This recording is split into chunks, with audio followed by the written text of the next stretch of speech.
It's multi-leveled, multifaceted. You know, it always amazes me when we find out how old wives' tales really make so much sense. Yes. And that's definitely one of them. Yes, they knew what they were doing. And they didn't know why. Perhaps they didn't understand the exact, methodology as to why these things worked or these things helped. But that didn't mean that they didn't realize, right, hey, this helps me. This makes me feel better. It's amazing. Yeah, for sure. And plus, I just want to reiterate, like making your own soup, using the bones, doing bone broth, things like that. That is where the real nutrients come from. I mean, yes, Campbell's is great. And, it's nice when you can just pop a can open. But when you make your own chicken stock and your own soup, that's where the good for me's live.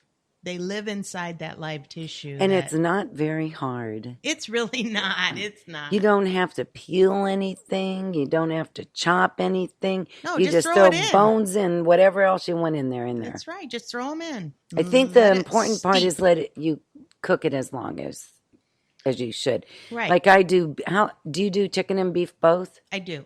How long I do chicken a little less long. How long do you do chicken? Yeah, probably the same for me. I probably do it about 2/3 of the time as the beef because, the bones are thinner. Right. It doesn't take as much to get the stuff out of them.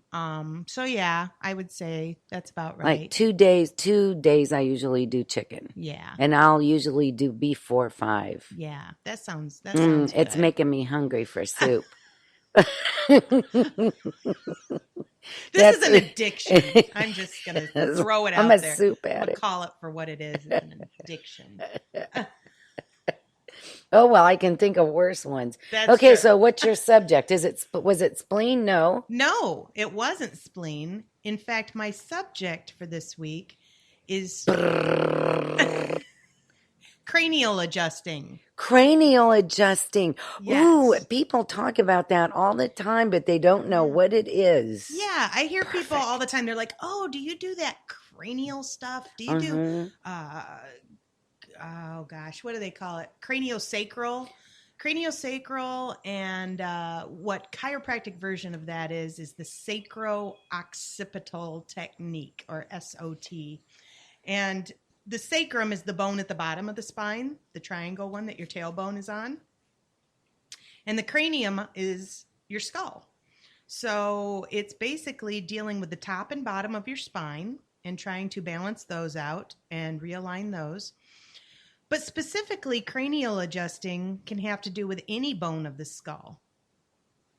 And, people don't realize that even as an adult, those bones can move. They can shift around. It's kind of like, I tell people all the time, I describe it as,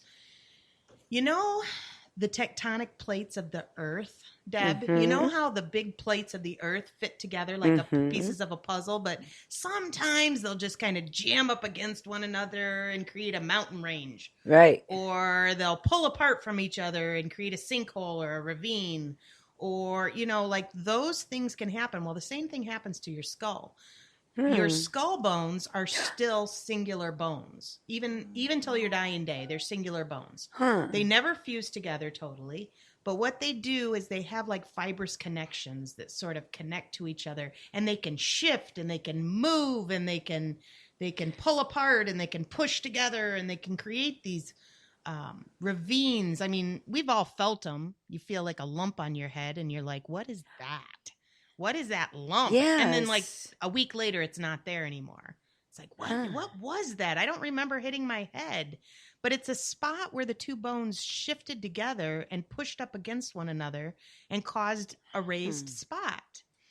And so what that leads to in a lot of cases is like migraines. Like I have a lot of people, migraine sufferers. And I personally don't have a lot of migraines, thank God. I used to a long time ago. I can remember back a long time ago. I've always been prone to headaches. I think I told the story where my mom always gave me the Freddie Flintstone and the Tylenol in the morning just in case of a headache. But I've always been prone to that, but not until I realized the intricacies of the way the cranium worked when I became a doctor did I really understand where my headaches were coming from. Now, mind you, migraines have a bunch of different reasons to happen. In fact, in my office, I check for about 12 different things that cause migraines when people come in. I check for different things. But the cranial work is so important because when I do get a headache, not even almost, every time I will go to the mirror and I will look at my face and I will have what I call Picasso face. It's all like moved up and down. Yeah. You know what? He was cubism. He's cubistic. You know how his portraits are all like askew, like an eye is up here and the other eye's down here and the whole face is shifted? That's what I look like. Really? Yes. And it's so subtle. I mean, the most that people are going to see it as is, wow, you look tired today. Or, man, are you feeling okay? Like something just isn't right. It's just off. But what I do is I can look at it from a very specific position. Like what I'll do is I'll put my fingers under my cheekbones. And if one finger's higher than the other, I know that cheekbone's high. And then I put it under my brow bones. And if one is high, you will see that one is high. And then I will proceed to start smushing my face and moving my bones until I get it back to balance. That's very interesting. Yeah, because the body craves that balance. And you know what's even more interesting is for me, this isn't for everybody, but for me, when I do that, my headache goes away. It completely goes away because it creates such a tension on all the muscles and all the nerves in the skull and the scalp and all of that when you put the bones back in place and everything just goes, oh, thank you. Thank you so much. And then it's happy again. And people ask me all the time, how does that happen? How do those things move? Well, either muscles are pulling on the bone or we're making faces and we're, just like mom used to tell me, if you make that face too long, it'll freeze that way. Well, maybe there's something to that too. Maybe that's another wives' tale that there's something to that. Because if you're using that muscle, like have you ever seen somebody that frowns all the time? Yes. Even when they're just at standstill. I know you've called it bitch face before, but permanent bitch face, but they just frown. They're frowning. Yes. But that's because that's the way their muscles have pulled to so the point where they're that way. It's muscle way. Memory, right? Exactly. And what's when it's trained that way and it pulls on that for so long, then the bones start to move and start to shift in those directions. Sinuses can also create pressure that can move bones. We have several sinuses in our head, and I think people throw that word around too and don't really know what a sinus is. My topic is kind of related to sinuses. Yeah. Ooh, maybe we can mix and match. So I'm glad that can. When you're finished talking, you should wrap it up with sinuses, and it'll segue into mine. I like that. We're going to have a smooth sinus segue today. So let's do that. But I think that, the sinuses, people don't realize what they are, but they're actually caverns. They're spaces where when our bones fit together and form this puzzle, they leave spaces. And those spaces allow the lubricants and the mucus and the things like that to move more freely through your head. So it makes sense if those bones aren't aligned that it would bother your sinuses. Well, yeah, because it could make them smaller. It could make the linings inflame, which makes it even smaller. So you have all that pressure in your head when those things happen. But yeah, that can definitely cause headaches and be part of it. So could that be what maybe people are talking about when they say they have a sinus headache? Well, yeah, because the sinuses are creating pressure, but, the sinuses aren't a thing that is space occupying. They're the opposite. They're a void. Right. So when they aren't void and they are occupied with snot and mucus and inflammation and all of that, or the bone shifting and making it a smaller space, that's what creates that sinus pressure. That's very interesting. Yeah. I didn't, knock on wood, never had migraines. Awesome. And one time I was in my real estate office and I started getting tunnel vision. Mm-hmm. And I didn't know what it was. And my friend that worked with me had migraines all the time.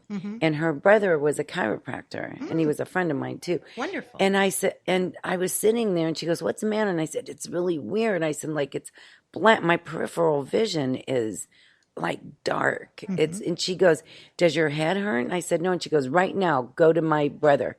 Go over to Glenn's."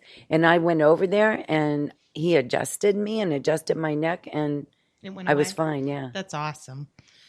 That's awesome. Yeah.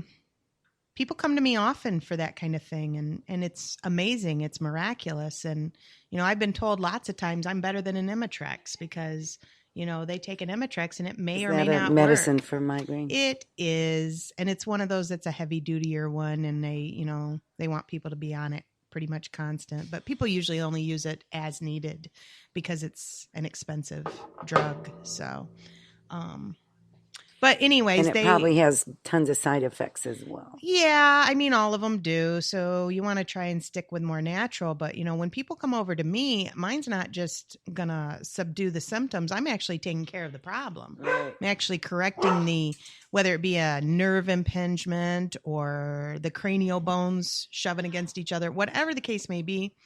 And again, I could just talk forever about migraines because migraines come in so many forms, but those complex migraines, have you ever seen that video of it was about 5 years ago. There was a woman doing a newscast.